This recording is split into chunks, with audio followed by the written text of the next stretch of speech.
44. How to avoid client cheating. Have you ever spent innumerable hours, drove your client all around town, have multiple meetings only to find out that your client went and bought or listed with someone else? That hurts, I know for a fact. So how can we avoid that? By using two principles that we're going to discuss today that are completely contradictory, and however they work together perfectly. So the first principle is the principle of reciprocity. It is so true and so timeless that it is even in the Bible. Give and you shall receive. Shall receive. Give and you shall receive. That means that you need to give from the beginning something of value to your client, because when we receive something of value, it triggers an subconscious response or inclination to pay back, to give back to the person giving to us. So, for example, you can give your clients information, you can give your clients referrals to professionals that they need, you can give them tips, anything of value. Now, the second principle is the principle that in order to value something, to consider it important and meaningful, we need to pay for that. It has to cost something to us.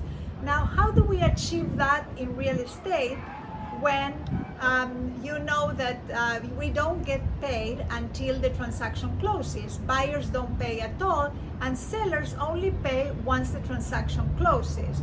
Well, it doesn't necessarily have to mean that you need to get paid in money. The client can invest time and energy in working with you, and that works exactly the same as if they would be paying money. So this principle is so important that it is really at the core of the reason why working with a trainer has better results than going to the gym by yourself, or working with a business coach is more effective than trying to follow through by yourself. Why? Because it's costing you, because you are investing, so you are much more inclined to following through. Same thing happens here. So again, how can we get your client to invest money? We said not until the end, but how can we get your client to invest time and energy in working with you? We can follow these simple 3 steps. The first step is have a questionnaire that you get your client to complete before they start working with you. And this questionnaire is going to give you a lot of information that actually will make your work easier and more effective, because you will get to know them better. The second step is when you send them a list of properties to review, don't just have them respond by saying, I would like to see number 1 and number 5. Send them a form where in each of the properties, they have to rate them from best to worst, and they have to write which is the best feature in that property for them and why, and which is the drawback of that property and why.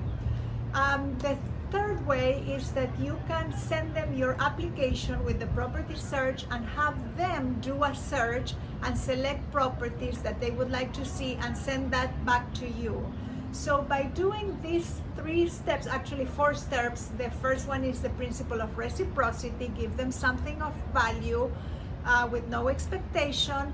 The second one is get them to invest time and energy in you by having them fill in a questionnaire, rate the properties that you send them, and put what are the best and worst features of the property. And third, run a search by themselves. You are greatly increasing the chances that your client is going to be loyal to you, because he or she is invested in you. That is, of course, assuming that you are a good professional and you are providing good value, which I'm sure you are, because otherwise you wouldn't be watching this video and trying to improve and learn different tools.